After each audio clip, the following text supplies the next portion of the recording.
የፋኖ ኃይሎችን ለማዳከምና ለማጥፋት ያለመ አዲስ ዘመቻ ተከፈተ። በአየር ጭምር የታገዘው ውጊያ በክልሉ ከባድ ውጊያ እንዲቀሰቀስ ምክንያት ሆኗል። ከሰሞኑ ከፍተኛ ወታደራዊ አመራሮች ጭምር የተገደሉበት ውጊያ በአማራ ክልል እየተደረገ ነው። መከላከያ ለ7 ቀናት ይዘልቃል ያለውን ዘመቻ አፋብን ላይ ከፍቷል። ያረጋ ከበደ አስተዳደር በበኩሉ በጦርነቱ ተፈናቅለው ነበር ያላቸውን ከ2000 የመንግስት ሰራተኞች ወደ ስራ እንዲመለሱ ወስኛለሁ ብሏል። በቀዳሚነት የምናስደምጣችሁ ዘገባችን ነው። በርካታ አመራሮችና ባለስልጣናት ወደ ኤርትራ እየኮበለሉ ነው። የትጥቅ ትግል እንቅስቃሴ መጀመራቸው የታወቀ ሲሆን ይህ እንቅስቃሴ ለፌዴራል መንግስቱ ከፍተኛ ስጋትን ደቅኗል ተብሏል። የፈረንሳዩ ጋዜጣ በጉዳዩ ላይ ባሰራጨው አዲስ ዘገባ ከክልሉ ወደ ኤርትራ የሚኮበለሉ አመራሮችንና ወጣቶችን ለመግታት ቁጥጥር መጀመሩን ዘግቧል። ሌላኛው ዘገባችን ነው፣ ታደምጡታላችሁ። ለምክክር የቀረቡት የአዲስ አበባና ድሬዳዋ መስተዳደሮች ዕጣ ፈንታ ጉዳይ መነጋገሪያ ሆኗል። አስቀድሞ የሽግግር መንግስትን ሐሳብ አልቀበልም ሲል ውድቅ ያደረገው የምክክር ኮሚሽኑ በቀጣይ ወር የሚመከርባቸውን አጀንዳዎች ይፋ ሲያደርግ አዲስ አበባ ከኦሮሚያ ጋር ያላትን ግንኙነት በተመለከተ ይመክራል መባሉ ካሁኑ ውዝግብ ፈጥሯል። በጉዳዩ ላይ ያዝነውን ዘገባ ታደምጡታላችሁ።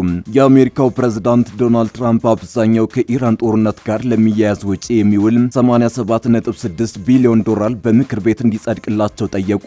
አጣዳፊ ላሏቸው ከኢራን ጦርነት ጋር የተያዙ ወጪዎች ገንዘብ እንዲፈቀድላቸው የጠየቁት ያለ ምክር ቤት ፍቃድ ወታደራዊ እርምጃ መውሰድ እንዳይቀጥሉ በተወሰነ በማግስቱ ነው። ተሰሙታላችሁ። አክብሮታዊ ሰላምታችን በእያላችሁበት የዓለም ዳርቻ የረሳችሁ የተወደዳችሁ አንዳፍታ ሚዲያ ቤተሰቦች ከአንዳፍታ ለአሁኑ መደመጥ አለባቸው ያልናቸውን ዜናዎች ወደ እናንተ የምናደርስበት ሰዓት ላይ ተገኝተናል። አብራችሁን ትቆዩ ዘንድ ግብዣችን ነው።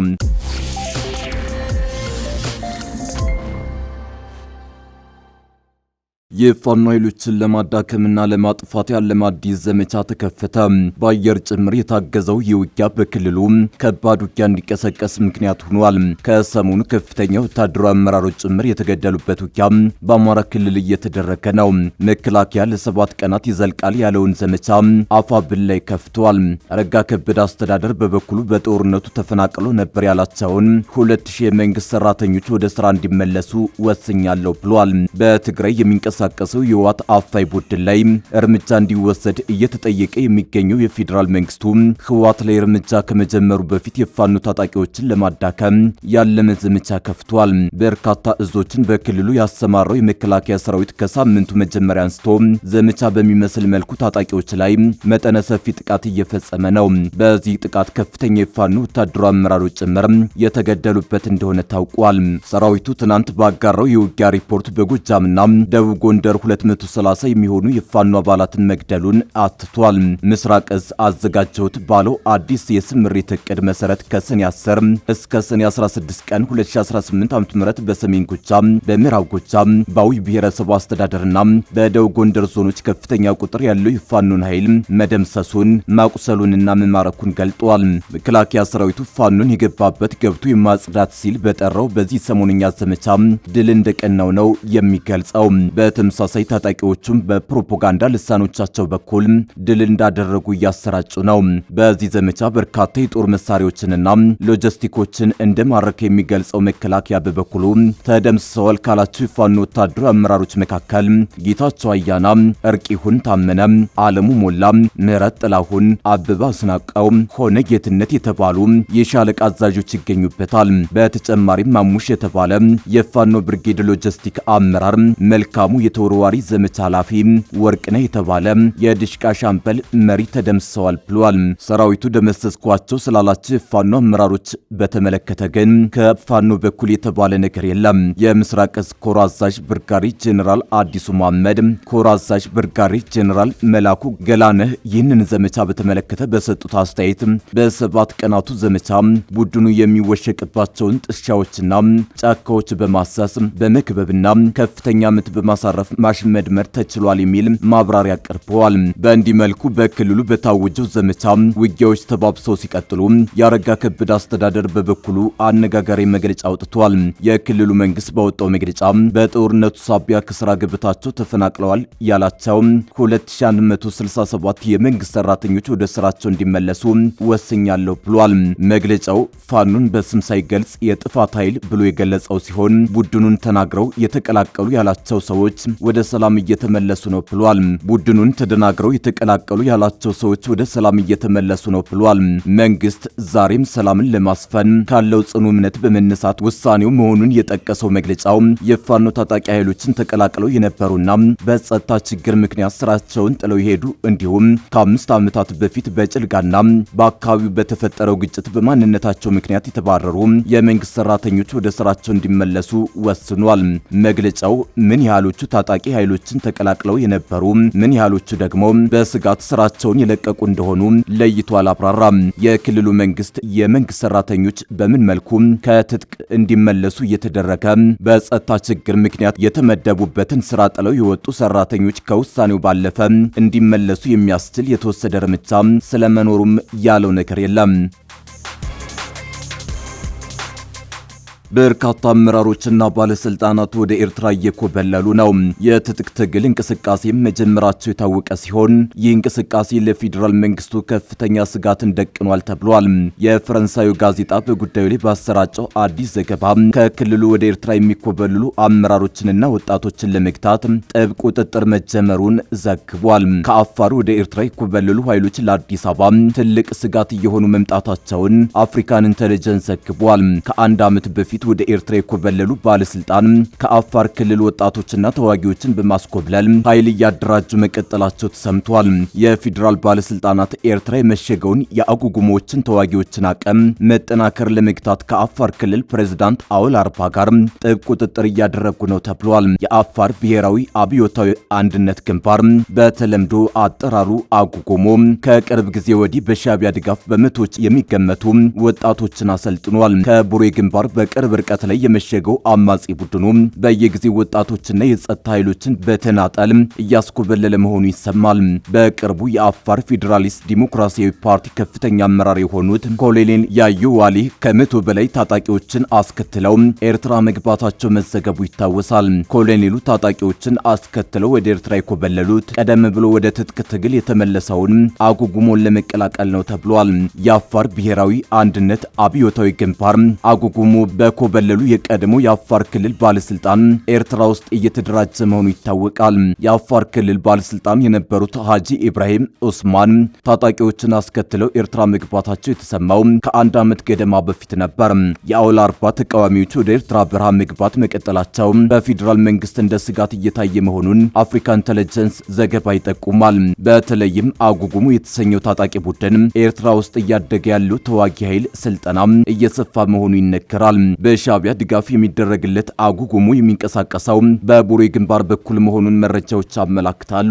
ኤርትራ የመሸገው አማጺ ቡድኑ በጠቅላይ ሚኒስትር አብይ አህመድ አስተዳደርን በመዋጋት ላይ የተመሰረተ ቅንጅት የፈጠሩ ጽምዶ ኃይሎች መካከል አንዱ ነው ተብሏል። በሻዕቢያና ህወሓት የተወጠነው ጽምዶ የአፋሩን አጉጉሙ ጨምሮ የተለያዩ ታጣቂ ቡድኖችን እያቀናጀ መሆኑን ይታወቃል። ለምክክር የቀረቡት የአዲስ አበባና ድሬዳዋ መስተዳድሮች ዕጣ ፈንታ ጉዳይ መነጋገሪያ ሆኗል። አስቀድሞ የሽግግር መንግስትን ሐሳብ አልቀበልም ሲል ውድቅ ያደረገው የምክክር ኮሚሽኑ በቀጣይ ወር የሚመከርባቸውን አጀንዳዎች ይፋ ሲያደርግ አዲስ አበባ ከኦሮሚያ ጋር ያላትን ግንኙነት በተመለከተ ይመክራል መባሉ ካሁኑ ውዝግብ ፈጥሯል። የኢትዮጵያ ሀገራዊ ምክክር ኮሚሽን በመጪው ሐምሌ ሊካሄድ ቀን በተቆረጠለት ሀገር አቀፍ ጉባኤ ለውይይት ይፋ የሚሆኑ 8 ዋነኛ አጀንዳዎችን ይፋ አድርጓል። ኮሚሽኑ ይፋ ባደረገው አጀንዳ አዲስ አበባ ከተማ ከኦሮሚያ ክልል ጋር ያለው ግንኙነት እንዲሁም የድሬዳዋ ከተማ የወደፊት አስተዳደር ሁኔታ የሚሉትም የምክክሩ አጀንዳዎች ሆነዋል። አዲስ አበባ ከተማ ከኦሮሚያ ክልል ጋር ስለሚኖራት ግንኙነትና የባለቤትነት ውዝግብ አጀንዳ ሆኖ መቅረቡ ከወዲሁ እያወዛገበ ነው። አዲስ አበባን በተመለከተ ከተነሱ ንዑስ አጀንዳዎች መካከል የፌዴራል ዋና ከተማነት ጉዳይ፣ የከተማዋ ፖሊስና ፍርድ ቤት ጉዳይ እንዲሁም ወሰንና የቦታዎች ስያሜዎች ይጠቀሳሉ። በአዲስ አበባ ጉዳይ እልባት ያላገኘ ውዝግብ መኖሩ የሚታወቅ ሲሆን በተለይም ከኦሮሞ በኩል የባለቤትነት ጥያቄ ይነሳል። በሌሎች ወገኖች በኩል አዲስ አበባ የፌዴራል መቀመጫና የሁሉም ብሔሮች መቀመጫ እንደመሆኗ ባለቤትነቷ የነዋሪዎቿና የሁሉም ኢትዮጵያውያን ነው የሚል ሙግት ያቀርባሉ። ይኸው ጉዳይ በምክክር እልባት ያገኝ በሚል ዋና አጀንዳ ሆኖ መቅረቡን ተከትሎ ከወዲሁ በአዲስ አበባ ጉዳይ ወሳኙ ማን ነው የሚል ሐሳብ እየተሰነዘረ ነው። እንደ ጀዋር መሐመድ ያሉ የኦሮሞ ፖለቲከኞች በአዲስ አበባ ጉዳይ አማራው ጋምቤላውም ይሁን ሌላው ሊወስን አይችልም ማለት ጀምረዋል። ጀዋር የምክክሩ አጀንዳዎች ይፋ እንደተደረጉ ባሰራጨው አጭር መልእክት በአዲስ አበባ ጉዳይ ሌሎች መወሰን መቻላቸውን እናያለን ሲል ዝቷል። አጀንዳውን ለቀረጹት አካላት ሀገሪቱን የባሩድ መፈልፈያ ልታደርጓት አስባችኋል ወይ ሲልም ጠይቋል። እንዲሁም ድሬዳዋ ከተማ አስተዳደር ከኦሮሚያና ከሶማሌ ክልሎች ጋር የሚኖራት ግንኙነትን በተመሳሳይ ለምክክሩ ቀርቧል። ድሬዳዋ ከተማ ደግሞ በፌዴራል መንግስት እንዲሁም በፌዴሬሽን ምክር ቤት ውስጥ የሚኖራት ውክልና ምክክር ይደረግባታል ተብሏል። ድሬዳዋን በተመለከተ በሁለቱ ክልሎች መካከል የቆየ ባለቤትነት ውዝግብ መኖሩ የሚታወቅ ሲሆን ሁለቱ ክልሎች በከንቲባነት በየተራ እያስተዳድሯት ነው። የሁለቱ ክልሎች ፉክክር የድሬዳዋ ነዋሪዎች በከተማቸው የወሳኝነት ሚና እንዳይኖራቸው ከማድረጉ በተጨማሪ ወደፊት ዕጣ ፈንታቸው ላይ የሚመጣው ለውጥ ከወዲሁ አሳሳቢ ሆኗል። ለምክክር አጠቃላይ 8 ዋና ዋና አጀንዳዎች የቀረቡ ሲሆን የመንግስት አደረጃጀትና ስርዓት፣ የህገ መንግስት ማሻሻያ፣ የሃይማኖት ጉዳይ፣ የሰብአዊ መብትና ሌሎችም ተካተዋል። በዋና አጀንዳዎቹ ስር ንዑስ ጉዳዮች የተካተቱ ሲሆን ለአብነትም በህገ መንግስት ማሻሻያ ስር የራስን ዕድል በራስ እስከ መገንጠል የህገ መንግስት አንቀጽ 39 ንዑስ አንቀጽ 1 ጉዳይ የተካተተው በዚህ ዋና አጀንዳ ስር ነው። ትራምፕ የኢራን ጦርነት ወጪን ጨምሮ 87.6 ቢሊዮን ዶላር በምክር ቤት እንዲጸድቅላቸው ጠየቁ። አሜሪካው ፕሬዝዳንት ዶናልድ ትራምፕ አብዛኛው ከኢራን ጦርነት ጋር ለሚያያዝ ወጪ የሚውል 87.6 ቢሊዮን ዶላር በምክር ቤት እንዲጸድቅላቸው ጠይቀዋል። አጣዳፊ ላሏቸው ከኢራን ጦርነት ጋር የተያዙ ወጪዎች ገንዘብ እንዲፈቀድላቸው የጠየቁት ያለ ምክር ቤት ፍቃድ ወታደራዊ እርምጃ መውሰድ እንዳይቀጥሉ በተወሰነ በማግስቱ ነው። ሪፐብሊካኖች በአብላጫ የያዙት የአሜሪካ የሕግ መወሰኛ ምክር ቤት ትራምፕ የኢራንን ጦርነት እንዲያቆሙ የቀረበውን የውሳኔ ሐሳብ አጽድቋል። ትራምፕ ምክር ቤቱ እንዲያጸድቅላቸው ከጠየቁት ፈንድ መካከል 67 ቢሊዮን ዶላር ለመከላከያ ሚኒስቴር፣ 21 ቢሊዮን ዶላር ለጦር መሳሪያ፣ 17.3 ቢሊዮን ዶላር ለሥራ ማስኬጃና 12.1 ቢሊዮን ዶላር ለሚስጥራዊ ክንውኖች መሆኑን ዋይት ሃውስ አስታውቋል። የተቀረው ገንዘብ ከኢራን ጦርነት ጋር የሚያያዝ አይደለም። 11 ቢሊዮን ዶላር ለአርሶ አደሮችና 1.4 ቢሊዮን ዶላር በማዕከላዊ አፍሪካ የኢቦላ ስርጭትን ለመቆጣጠር እንደሚውል ተገልጿል። ትራምፕ ያቀረቡት ጥያቄ በቀላሉ በምክር ቤት ይሁንታ ላያገኝ ይችላል። ሪፐብሊካንና ዲሞክራት እንደራሴዎችም በኢራን ጦርነት ደስተኛ ለመሆናቸውን ሲገልጹ ቆይተዋል። በሚቀጥለው ህዳር የአማካይ ዘመን ምርጫ ከመቃረቡ አንጻርም በጦርነቱ ላይ ከተለያዩ አቅጣጫዎች ጥያቄዎች ተነስተዋል። ዋይት ሃውስ ለምክር ቤቱ አፈ ጉባኤ በላከው ደብዳቤ አብዛኛው ጥያቄ ከኢፒክ ፊዩሪ ኦፕሬሽን ጋር የተያዙ ወጪዎችን ይመለከታል ብሏል። ዋይት ሃውስ ባቀረበው ዝርዝር ውስጥ በመካከለኛው ምስራቅና ደቡብ ኤዥያ የሚገኙ የአሜሪካ ኤምባሲዎችና ዲፕሎማቲክ መቀመጫዎች ደህንነት በተሻለ ሁኔታ ለማስጠበቅ የተመደበው 300 ሚሊዮን ዶላር ይገኝበታል። ዋሽንግተንና ቴህራን አሁን በተኩስ አቁም ስምምነት ስር ቢሆኑ አሜሪካ ካደረሰችው ወታደራዊ ጥቃቶች በኋላ ግባቶቿን መልሳ ማደራጀት እንዳለባት ፔንታገን ገልጿል። በሰኔ ወር መባቻ ላይ የአሜሪካ የሕዝብ ተወካዮች ምክር ቤት ትራምፕ በኢራን ላይ ተጨማሪ ጥቃት እንዳይፈጽሙ የሚያግድ ውሳኔ ማሳለፉ ይታወሳል። ትናንት ደግሞ ትራምፕ የኢራንን ጦርነት እንዲያቆሙና ያለ ምክር ቤት ፍቃድ ወታደራዊ እርምጃ መውሰድ እንዳይቀጥሉ ተወስኗል። የምክር ቤት ውሳኔ ተምሳሌታዊ ሲሆን በሁለቱም ኮንግረሶች ቢጸድቅም እንኳን ለትራምፕ ተልዕኮ እንደ ሕግ አይተገበርም። ትራምፕ ግን የውሳኔ ሐሳቡ በመጽደቁ ቁጣቸውን ገልጸዋል። ውሳኔው ከመተላለፉ አስቀድሞ ጊዜውን ያልጠበቀና ትርጉም አልባ ሲሉም ተችተዋል። ውሳኔው የጸደቀው በአብላጫ ድምጽ ሲሆን 4 ሪፐብሊካኖች ጦርነቱን በመቃወም ዲሞክራቶችን ተቀላቅለዋል። ትራምፕ 4ቱን ሪፐብሊካኖች የከሰሩ በማለት አጣጥለዋል። 4ቱ ሪፐብሊካኖችና 2ቱ ዲሞክራቶች በጦርነቱ ማሸነፍ ነው የሚፈልጉት፣ ደደብ ናቸው ብለዋል ፕሬዝዳንቱ።